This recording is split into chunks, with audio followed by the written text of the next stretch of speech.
Olá, mais um episódio do SV Talks.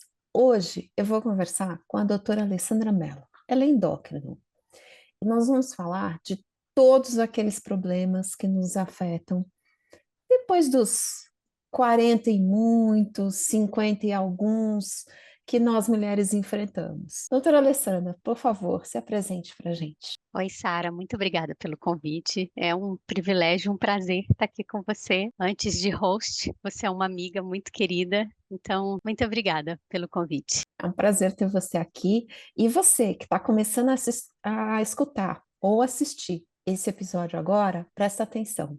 Se inscreva no canal, acione o sininho para não perder nenhum episódio. Vamos começar a nossa conversa. Menopausa. O que que acontece com a gente, Ale? Fala para mim. O que que é esse negócio no corpo da gente? É calor, é frio, é suor, é cansaço, a memória some, a libido vira uma coisa turbulenta. Conta pra gente, tem o que fazer com essa história toda? O que que passa nesse corpo? Na verdade, é tudo isso e mais um pouco, né, Sara? Antes disso, fazendo só uma recapitulação, você falou, né, para mim, se apresenta. Então, só para contextualizar um pouquinho, para quem está nos assistindo, eu sou endocrinologista, mas a minha visão é muito integral da paciente. Então, a gente não é só corpo, a gente é espírito. As nossas crenças fazem parte de quem a gente é, nossos pensamentos, e isso é muito importante porque tudo isso também faz parte do nosso processo de tratamento e de cura, tá? Então, quando a gente fala de menopausa, desse período tão especial na nossa vida, a gente sabe que muitas coisas vão acontecendo, o nosso corpo vai mudando, de repente você vê que com o passar dos dias as coisas estão diferentes. Tem muita gente que diz assim: eu não sou assim, essa não sou eu. Né? Começa a não se reconhecer no próprio corpo, com as oscilações de humor que acontecem, com o sono que já não é o que era antes, a memória, como você disse, os calores. A pele vai mudando, o cabelo vai mudando, tudo isso vai ficando diferente. E não necessariamente ruim, tá?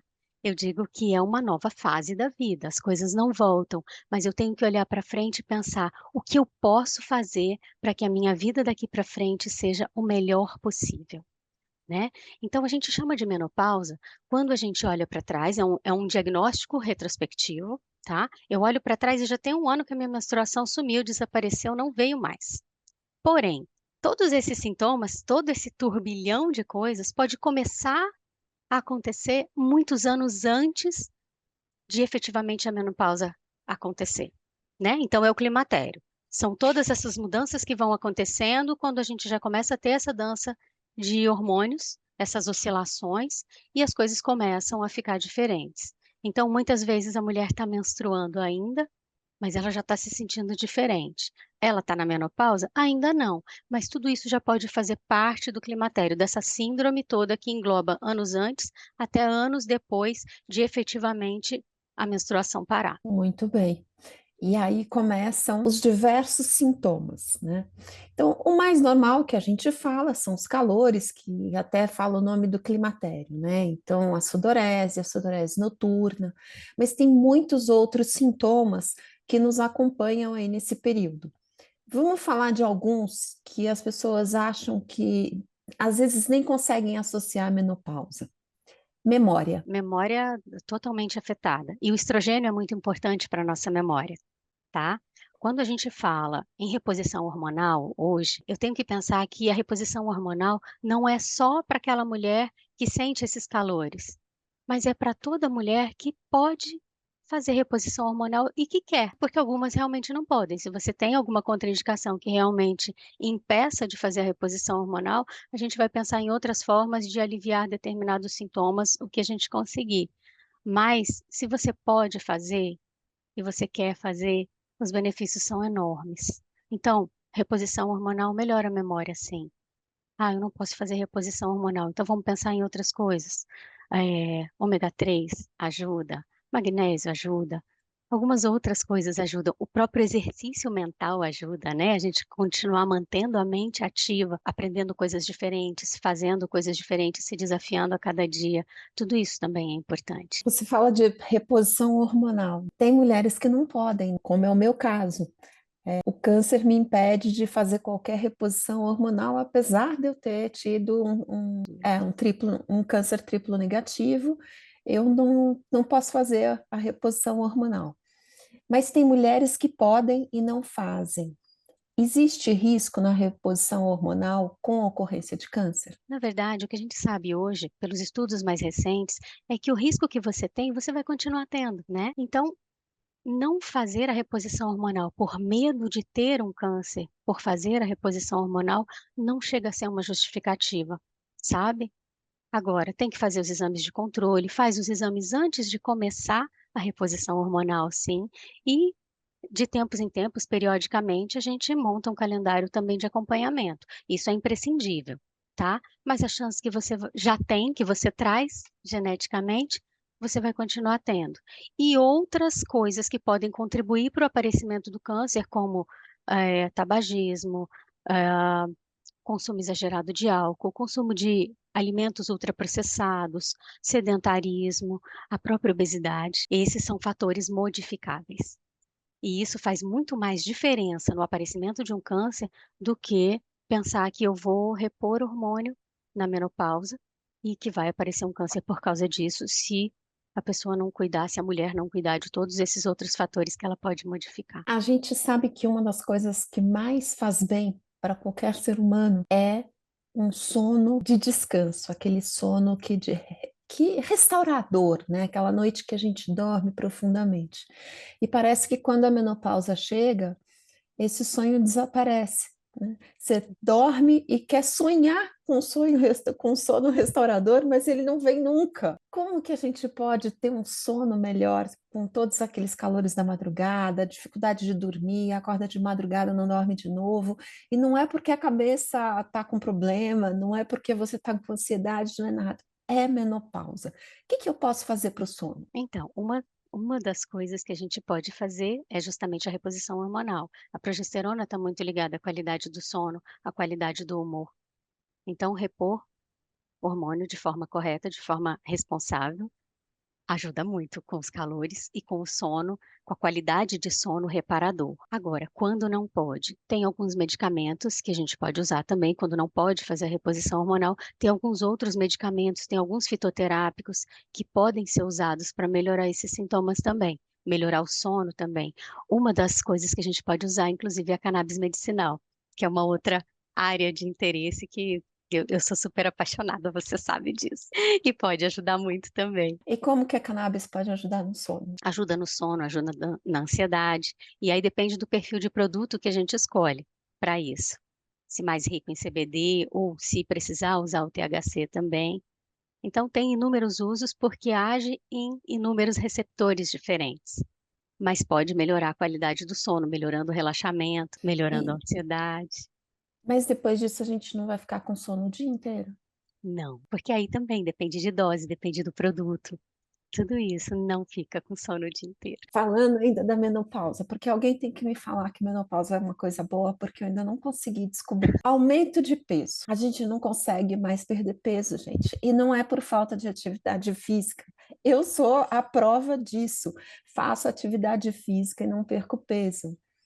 Como fica esse negócio de perda de gordura, ganho de massa, e às vezes não é só, você até ganha massa, mas não tem mais aquela força, aquela energia que a musculatura tinha antes. Então, Sara, mas é porque realmente o nosso corpo muda. Nem tudo é como antes e nem tudo você consegue retroceder para uma situação anterior. Eu digo que a gente melhora muita coisa, tá? Mas a distribuição de gordura corporal difere. Ela ela passa a ter um padrão de concentração mais central, né? É aquela barriguinha que você nunca teve e que está muito difícil de sair. É, o metabolismo vai mudando também, então o teu corpo já não gasta energia da mesma forma que ele gastava antes, dá muito mais trabalho emagrecer, né?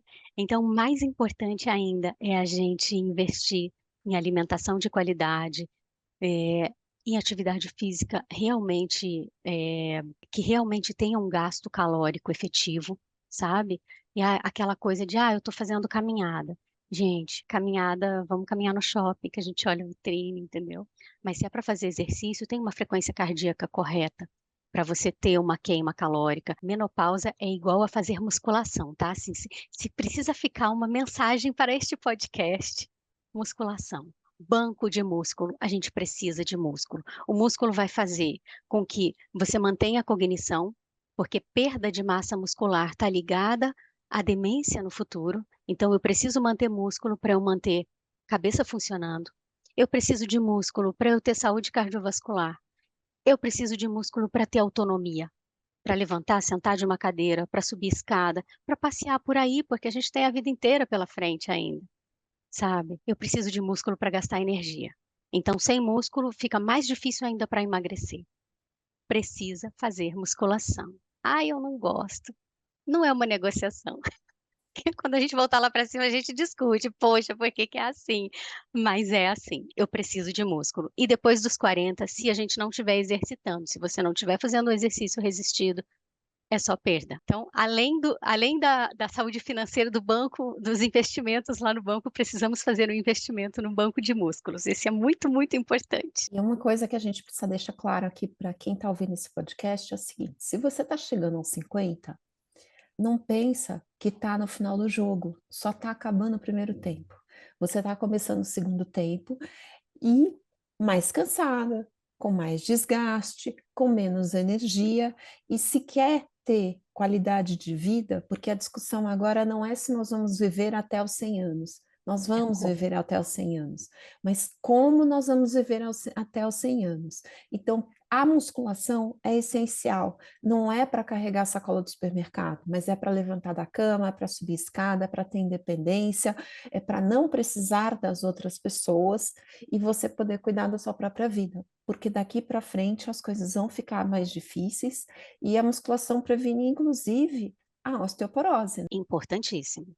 A forma de prevenir a osteoporose é exercício resistido. E o estrogênio também, que ajuda a proteger, tá? A reposição hormonal também é importante nisso aí, mas não posso fazer. Tem essa situação. Tenho que fazer musculação, obrigatoriamente. Então, moçada, bora puxar peso, porque isso vai ser a sua qualidade de vida. Então, vamos pensar. Estou na menopausa, tenho que cuidar do que eu como, porque não posso mais comer a quantidade de calorias que eu comia antes, Não independente de pode. qualquer coisa. Posso ou não? Não pode. Olhar para o pudim, tem aquela pessoa que olha para o pudim e diz, mas 500 gramas já se grudaram aqui. Tem essa situação. Então, tem que cuidar da alimentação, sim. Dar preferência para alimentos integrais, para alimentos mais naturais, é o descascar mais e desembalar menos. Sabe que o Dr. Busaide, que é um dos diretores do Instituto Vencer o Câncer, ele diz o seguinte, que é a dieta divina. A dieta divina é tudo que vem de Deus, a gente pode comer. O que não vier de Deus, a gente não pode comer. Gostei da dieta divina, vou adotar. Que é Muito mais bom. ou menos descascar mais e desembrulhar menos. Dieta divina. Veio de Deus, você descasca. Não veio de Deus, você desembrulha. E aí pensa o que você está comendo. Então, precisa fazer aeróbio, porque se não fizer aeróbio, não vai ter gasto calórico, certo? Então, certíssimo. E precisamos ter o esforço resistido, que é a musculação, para poder ter ganho de massa muscular. Aí a gente está com o jogo 50% ganho. 50% ganho, porque, como eu disse, a gente não é só corpo, a gente é espírito, a gente é pensamento. Então, manter a mente afiada, ter novos desafios, buscar coisas prazerosas para fazer na vida, realizações, é muito importante também. Eu acho que, e a conexão com Deus também. Então, tudo isso vai fazer com que a vida daí para frente seja uma vida de mais qualidade. Agora, tem uma outra área de estudo da endocrinologia que as pessoas falam pouco, que é toda essa parte da lipedema, porque quando a gente fala de perder peso, a gente acha que perder peso é uma questão de déficit calórico. Sim, é déficit calórico, mas tem mais problemas associados ao déficit calórico, certo? Quando a gente fala em lipedema, hoje está muito em voga se falar em lipedema, muita gente está falando em lipedema, e tem muitas pessoas que acham que é uma doença nova. E não é. A primeira descrição é de 1940, lá da Clínica Mayo. Então, o que acontece é que talvez por muito tempo tenha se negligenciado um olhar mais atento para as mulheres. Começar um pouquinho antes aí. Vamos contar para o nosso público o que é lipedema. É uma gordura dolorosa, é uma gordura com uma distribuição diferente, geralmente em pernas ou quadril, ou até a coxa, ou até o tornozelo, e em algumas mulheres nos braços também. Então, uma gordura que geralmente poupa tronco, poupa mãos e pés, tá? Nessas áreas você tem mais propensão à formação de hematomas, então aquelas manchas roxas aparecem de forma muito mais fácil. Com o progredir da doença, você tem muitas vezes o aparecimento de problemas articulares, você tem algumas vezes deformidades ósseas, diferença na pisada, e você tem sempre a sensação de dor, de pernas pesadas, de pernas dolorosas, de cansaço. Tem alguns artigos mais recentes que têm linkado muito o lipedema também com doença tiroidiana. Então a gente tem aí talvez algum componente autoimune, não sei, mas é uma doença do tecido conectivo. É uma gordura diferente. Tanto que você tem muitas pacientes que passam por cirurgia bariátrica, que emagrecem 50, 60 quilos, mas aquela gordura da perna parece que está igual. Então, um relato muito comum dessas pacientes é que é como se fossem 2 corpos diferentes, é um corpo da cintura para cima e um corpo da cintura para baixo, porque emagreceu, emagreceu, emagreceu, mas as pernas continuaram iguais. E isso, quando a gente vai ver, quando você começa a coletar a história dessa paciente, a fazer anamnese, a conversar e ver a história de vida dela, isso começou lá atrás, isso começou lá na adolescência, quando ela menstruou a primeira vez, talvez ela já tenha tido um aumento dessas regiões, e aí tem relação com fases na vida da mulher, em que ela tem alterações hormonais mais importantes, então uma gestação, um tratamento para fertilização, a própria menopausa, uso de contraceptivos.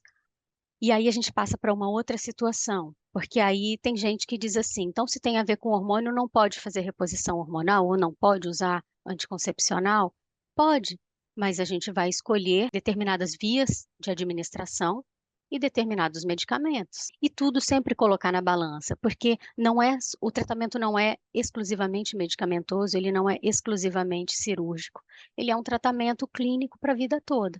E ele passa por melhorar a alimentação, dormir bem, fazer exercício. Não tem cura, mas tem controle e melhora de qualidade de vida, sabe, Sara? Me fala uma coisa, essa gordura do lipedema é uma gordura diferente? É uma célula de formação diferente? É uma célula com receptores diferentes e com uma apresentação diferente. É uma célula com comportamento metabólico diferente. São células inflamatórias com esse comportamento diferente. Então você emagrece, você tem células. As nossas células de gordura são como saquinhos.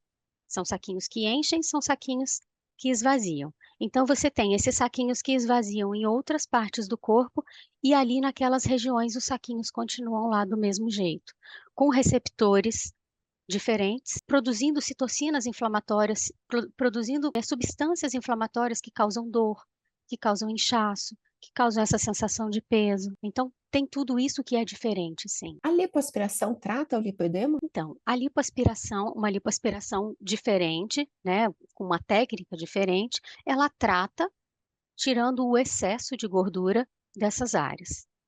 E aparentemente já, a gente vendo anos já de segmento de algumas pacientes que operam, essa gordura não volta para aquela área de onde ela foi retirada. Porém, a melhora dos sintomas vai depender muito dessa mulher continuar com uma qualidade de vida boa, continuar investindo em melhorar a alimentação, em fazer os tratamentos estéticos, e a fisioterapia está muito junto disso aí também. Tem frequências de luz que melhoram a inflamação, cuidar do intestino, fazer exercício.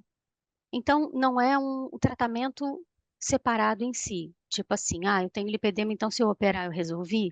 Não. Você precisa fazer todo o tratamento clínico e preparar essa paciente para a cirurgia, se ela tiver indicação cirúrgica. E depois que ela opera, ela precisa continuar com esses cuidados para a vida toda. E o cuidado com os hormônios é uma coisa que a gente não olha na vida da gente, né? A gente normalmente vai olhar para os hormônios muito tardiamente. Existe algum tratamento preventivo que eu poderia, por exemplo, ter cuidado mais cedo para ter um envelhecimento hormonal mais tranquilo? Ou nada do que eu fiz na minha vida poderia ter mudado isso? Sim, a resposta é sim para essa pergunta, e a gente volta lá para o início. Parece assim, disco furado, mas é a mesma coisa. Qualidade de vida, cuidar do que eu como, cuidar de fazer atividade física, cuidar do meu sono, cuidar dos meus pensamentos, cuidar dos meus relacionamentos, desde cedo, vai fazer não só com que a gente possa melhorar um quadro inflamatório, como é um lipedema, ou prevenir formas mais graves, como tantos outros tipos de doenças que a gente possa vir a ter. Sim, mas e o acompanhamento médico? O acompanhamento com o endocrinologista? Quando eu deveria começar na minha vida? Porque normalmente a gente só vai para o endócrino quando tem um problema. E este problema normalmente está ligado com aumento de peso ou cansaço, mas não é um médico que a gente vai regularmente. Quando começa o cuidado com o endocrinologista? Então, eu sou suspeita porque eu digo que deveria ser o seu clínico amigo do coração de sempre. Por quê? Todo mundo tem tireoide. Toda menina virando mulher, ela vai ter alterações hormonais que ela vai precisar de um olhar mais especializado.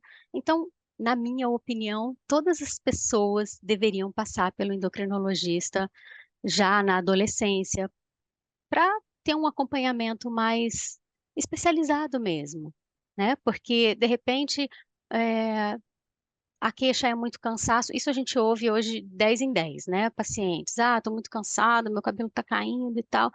E se é uma alteração da tireoide, que é uma coisa tão simples da gente corrigir, né? Tem déficit de vitamina que a gente corrige também, melhora. Tantas coisas simples que a gente tem com um acompanhamento de rotina, a gente tem como diagnosticar e como tratar e resolver desde cedo, né? Então, acho que deveria ser o médico da vida. Todo mundo precisa de um endocrinologista para chamar de seu. E agora eu quero conversar sobre a tal da cannabis, porque a gente falou da cannabis para o sono, mas primeiro, o que que é a cannabis? Ela é a mesma coisa que a maconha? Ela não é a mesma coisa que a maconha? Se eu tomar cannabis, se eu fizer um tratamento de cannabis, é como se eu tivesse feito o uso da maconha, sim ou não? Como funciona isso? Vamos desmistificar. Quando a gente fala hoje no uso da cannabis medicinal, a cannabis medicinal tem diversos usos, porque tem substâncias que agem em diferentes receptores no nosso corpo, tá? Então, a maconha a maconha é a cannabis sativa, é a mesma plantinha. Mas quando eu falo de cannabis medicinal, a gente não usa o termo, não usa essa nomenclatura maconha, que é justamente para separar as coisas. A gente está falando de um uso medicinal, a gente não está falando de uso recreativo, tá? Outra coisa, quando se pensa em efeitos, vou ficar aérea se eu usar e tal. Não, porque se usa geralmente produtos com mais CBD e o CBD não é, o canabidiol não é a substância psicoativa. A substância psicoativa é o THC. E quando a gente precisa usar o THC também, se faz em doses progressivas, dependendo do paciente, dependendo da necessidade do uso, e o objetivo, claro, que nunca é deixar, né, Doidão. aéreo, doidão, não é. Depende do que a gente está tratando. Então, você está tratando uma esclerose múltipla para melhorar a rigidez, você está tratando ansiedade, você está tentando melhorar a insônia, você está tratando dor crônica, você está tratando epilepsia. Então, cada situação vai ter uma dose diferente, e a dose depende muito também da sensibilidade pessoal de cada paciente. Por exemplo, tem pacientes que, um exemplo, com 10 miligramas de CBD, eles ficam super bem. Tem outro paciente que pode precisar de 300. Então, você tem um range muito grande de dosagens, dependendo da necessidade e da sensibilidade de cada um. E do que você está tratando também. Essa dosagem tem a ver com o meu peso ou tem a ver com o meu sistema nervoso, neurológico? Como funciona? Então, isso depende também. Quando a gente começa a estudar e falar de doses, tem escolas que falam no uso por peso e outras por sensibilidade. Eu sempre começo com doses mais baixas e vou ajustando à medida que eu tenho o feedback do paciente, para não pesar a mão. Quando chegar na dose que está fazendo o efeito que a gente precisa, essa é a dose deste momento. Mas requer acompanhamento e requer essa troca muito frequente até que a gente ajuste a dose. E depois acompanhamento daí para frente. Mas não tem uma dose certa. Dizer assim, que nem de pirona, olha, você toma 500 miligramas de 6 em 6 horas se você tiver dor. Não é assim. Não tem receita de bolo para cannabis medicinal. E além dessas indicações que você já citou, quais outras indicações a gente usaria a cannabis? Tem muitas indicações, algumas já bastante sedimentadas e outras em estudo e em desenvolvimento, né? Então, para dor crônica, para epilepsia, para esclerose múltipla, você tem um uso bastante robusto documentado. Mas se eu uso para dor crônica, eu consigo melhorar a fibromialgia, eu consigo melhorar a enxaqueca, eu consigo melhorar a ansiedade. Se eu melhoro a ansiedade, eu melhoro o teu sono. Então, são situações que você vai adaptando. E tudo também é o teste terapêutico. É você ver se aquele paciente realmente responde àquela terapêutica ou não. Porque também, como qualquer medicamento, vai ter gente que vai responder muito bem e tem outros pacientes que talvez não. Déficit de atenção? Tem estudos para déficit de atenção e tem estudos para uso em transtorno do espectro autista também, com alguns resultados muito bons. Mas assim, não batemos o martelo, né? Olha, é para usar.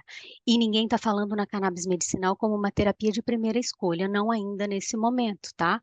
Ela é uma terapia complementar, então pode ser tentada também. Muito bem, então vamos para os tratamentos conhecidos e regulares e já pesquisados e comprovados, e associa-se a isso a cannabis para melhorar a qualidade de vida. Exatamente. Muito bem, doutora Alessandra. Eu continuo aqui pensando o seguinte, né? Dentro da minha menopausa, outro dia conversando com a doutora Camila Gentili, que é um outro episódio que eu tenho aqui, ela veio com várias dicas, né? Porque a Camila ela tem um sex shop e ela fala, ela é sexóloga e ela fala muitas coisas. E aí ela estava falando o seguinte, que os casais têm que beijar muito, porque o beijo produz testosterona. O beijo produz muitas sensações maravilhosas, né?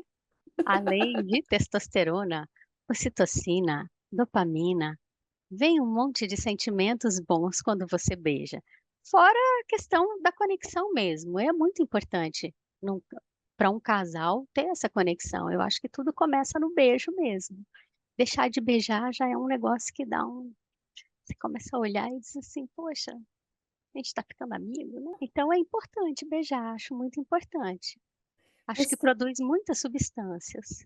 e tem conexão mesmo com a testosterona, com a produção de Então, eu testosterona? não vou chutar, eu não vou dizer para você, porque não sei, não sei.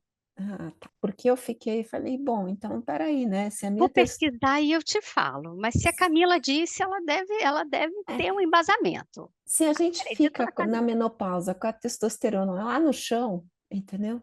Vamos beijar mais, que aí a gente não Já dá uma ajuda, já né? dá uma ajuda para quem não pode fazer reposição hormonal.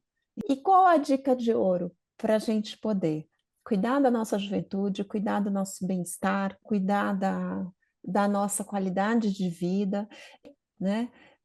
Jogar o segundo tempo com mais energia. Ai, Sara, dica de ouro. Primeira coisa, como eu falei, assim, se tem que ficar uma mensagem, musculação é necessário para a gente depois dos 40. Mas eu acho que de tudo é a gente se olhar com mais gentileza e com mais respeito com o passar dos anos, sabe? A gente entender que esse corpo é nosso para cuidar e para fazer o melhor uso possível. Então, de todas as formas que a gente puder. Se eu precisar de recursos terapêuticos, se eu precisar de um remedinho, de um fitoterápico, de alguma coisa, que bom que tem, vamos usar. Mas eu tenho que fazer minha parte também. Eu tenho realmente que cuidar dos meus pensamentos, eu tenho que cuidar da minha espiritualidade, eu tenho que fazer exercício, eu tenho que cuidar do alimento que eu ponho para dentro do meu corpo, né? Então é isso que eu acho que essa eu acho que é a dica de ouro, é a gente se olhar com mais gentileza e com menos crítica. Então eu não olhar e dizer assim, poxa, quando eu tinha 20 anos não era assim. Eu não tenho mais 20 anos, eu faço 50 no que vem. Então, assim, eu tenho que olhar para frente e dizer, poxa, o que que eu quero da minha vida daqui para frente para eu estar bem? O que que eu preciso fazer? E vamos embora. Sejamos pragmáticas, né? Não vamos olhar para trás, não. O que que eu tenho que fazer agora? E vamos lá. É isso. E a gente tem que viver nosso momento, né? Porque para cada situação a gente vai absorvendo o que tem de melhor. Eu falo Claro. assim: ah, não tenho mais 20 anos, tudo bem. Talvez com 20 anos eu tivesse um corpo melhor, emagrecesse com mais facilidade, e hoje não tanto. Mas se a gente cuida do tônus da pele, da hidratação, muita água, atividade física, uma alimentação adequada, a gente também consegue chegar nas nossas idades aqui, você com quase 50, eu com quase 60, e a gente consegue chegar bem. É lógico, com certeza. E outra, gente, tem tratamento dermatológico, vamos usar. Tudo que tiver aí para a gente usar, vamos usar para a gente ficar bem, para a gente se sentir bem, para a gente olhar no espelho e dizer, tô gata. Não é o outro que tem que dizer isso, é você que tem que olhar no espelho e se sentir assim. E eu acho que a gente também tem que fazer aquilo que faça com que a gente se sinta bem. Que faça Ah, nosso coração feliz, né, Sara? exatamente, aqueça o coração. Lê, eu adorei esse papo nosso, acho que a gente trouxe muita informação aí para esse pessoal todo que está buscando qualidade de vida, tranquilidade e está vivendo com todas essas incertezas que a gente vive aí na fase dos 40 a mais, vamos colocar assim, porque eu acho que a partir dos 40 a gente deveria ligar uma luzinha amarela e começar a cuidar mais do nosso corpo, porque a gente vai precisar muito dele ainda. É verdade. E saber que realmente é a metade do jogo. É o final do primeiro tempo só. Tem todo o segundo tempo para jogar. E a gente tem que estar aí para jogar com qualidade, para jogar com vontade. Porque eu te vejo lá no 100, viu? Exatamente. Eu te espero lá no 100. Ale, quem quiser falar com você, como te acha? Ah, pode ser pelo Instagram, alemelo.endócrino. E a gente tem um site agora, que entrou no ar recentemente, é o www.doutoralemelo.com.br. E tem uma coisa muito legal lá que eu queria deixar aqui. A gente tem um blog que se chama Manual de Sobrevivência da Mulher 40 a mais no século XXI. E esse blog tá lá para ser recheado de histórias maravilhosas e de mulheres maravilhosas 40 a mais, contando dentro da sua área de expertise as suas experiências, as suas histórias, e vai ter muita coisa legal lá. Então, sempre a gente vai estar com novidades, trazendo insights interessantes para o nosso segundo tempo. É isso aí. E meu texto vai chegar lá e o meu texto vai falar muito de você escutar o seu corpo. O corpo da gente está sempre conversando conosco. Ele está sempre dizendo e mandando uma mensagenzinha subliminar lá para o seu cérebro. Não deixe de ouvir. E o meu texto ele vai contar uma história muito interessante que eu vivi e que eu ouvi o meu corpo e o meu corpo foi me contando, me passando mensagens de que ele não estava legal. Estou ansiosa por esse texto porque eu adoro suas histórias, minha amiga. Muito bem. Ale, quero te agradecer muito por estar aqui com a gente, por trazer esses conhecimentos. E você que acompanhou esse podcast até agora, vamos lá, se inscreva no canal, acione o sininho para não perder mais nenhum episódio. E na descrição desse episódio, vocês vão encontrar todos os detalhes para se conectar com a Lê e saber mais sobre canabidiol, lipedema, qualidade de vida, menopausa, qualidade de vida da menopausa, e no mínimo bater um papo muito legal com ela, porque as consultas com ela são muito interessantes. Ela é minha endócrino e pode ser sua.